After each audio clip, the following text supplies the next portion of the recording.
Doctor সাহেব, আমার মাথার হাড্ডি মনে ভেঙে গেছে, তাড়াতাড়ি আমার একটু চিকিৎসা দেন, আমি তো হুইল চেয়ারতে উঠতে পারতেছি না। ঠিক আছে, আপনি ধৈর্য ধরেন, আপনার চিকিৎসা করতেছি। কিন্তু এই ব্যথা কেমন করে হইলো আপনার? এত কিছু শুনে আপনি কি করবেন? আপনার চিকিৎসা দেওয়ার কারণ আপনি একটু চিকিৎসা দেন আগে। তা তো হবে না, ডাক্তারের কাছে সবকিছু কইলে বলতো। আপনি ব্যথাটা কেমন করে পাইলেন, কি কারণে পাইলেন, কই কই ব্যথা করে, কেমন করে লাগছে, কি হয়েছে, সবকিছু কইলে না বললে তো আমি চিকিৎসা করবো না। কি একটা ঝামেলায় ফালালে, না কইলে হয় না। আচ্ছা যাক, সুন্দর যেহেতু সাজেন শুনেন তাহলে। আমি একটা মেয়ের সাথে প্রেম করি, মানে ওই মেয়েটা হচ্ছে বিবাহিত। ওই মেয়ের জামাই যখন অফিসে থাকে তখন আমি যাই, মাঝে মাঝে আমি দরজার সিপাত পলাইও থাকি। তো হঠাৎ করে ওই দিনকে কেমন করে জানি দেখে হেলাইলো আমার দরজার সিপাই। তো আমি তো দেখে সেটা সেই দৌড় দিলাম একটা চোখ বন্ধ করে। তো সিঁড়িতে নাম থেকে দেখলাম একজনে টেবিলে উঠতেছে। তো আমার দেখে হ্যাঁ ওর টেবিল কি করছে, আমার উপরে সাইরে দিচ্ছে। তো টেবিল আমার মাথার উপর না পড়ে পড়ছে কোমরের উপরে, এরপরে আমার কোমর ভেঙে গেছে আর কি স্যার। না, এই কাজটা তো আপনি ঠিক করেন না। পরকীয়া করা তো একদম অপরাধ। আপনি অন্যের জিনিসে হাত দিলেন কেন? অন্য জিনিসে তো হাত দেওয়া ঠিক না। আপনার জিনিসে যদি কেউ হাত দিতে সেটা কি আপনি মেনে নিবেন? একদম কিন্তু ঠিক না, এসব করা যাবে না। আর ভালোভাবে সুন্দরভাবে চলবেন। আমি ওষুধ লিখে দিচ্ছি, আপনি ওষুধ সুন্দর করে খাবেন, তো ঠিক হয়ে যাবে।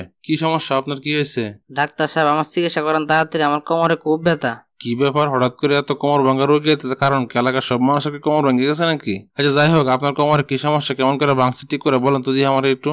ডাক্তার, এত কিছু করার সময় নেই আমার, তাড়াতাড়ি আমার কোমর ব্যথার ওষুধ দেন তো, আমার কোমর খুব ব্যথা করতেছে। শুনেন, আপনি যদি সবকিছু খুলে না বলেন তাহলে আমি চিকিৎসাটা করবো কেমন করে? হ্যাঁ, আপনার কি সমস্যা, কেমন করে ভাঙছে এটা তো বলতে হবে, তাহলে সেটা আমি চিকিৎসাটা দিব না।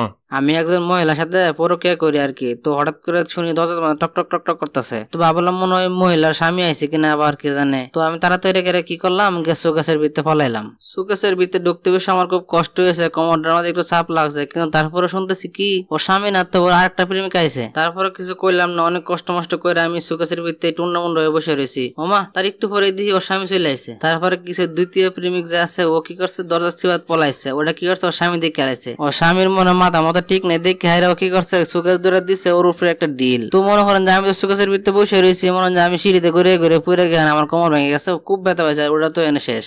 ও, এইসব কাম করছেন? আচ্ছা মনে করেন আপনি বিয়ে করেন, আপনার বউর সাথে কেউ সম্পর্ক করলো, আপনি সেটা জানতে পারলেন, আপনি কি করবেন? তখন কিন্তু আপনার মতো ঠিক থাকবো না। তাই বলছি সব কিছু বাদ দিয়ে আগে ভালো হওয়ার চেষ্টা করুন। আর আমি ওষুধ লিখে দিচ্ছি, ওষুধ খান, ঠিক হয়ে যাবেন ইনশাল্লাহ। কি চাচা, আমি কুসুমুসু হয়ে আছেন, আপনার আবার কি সমস্যা?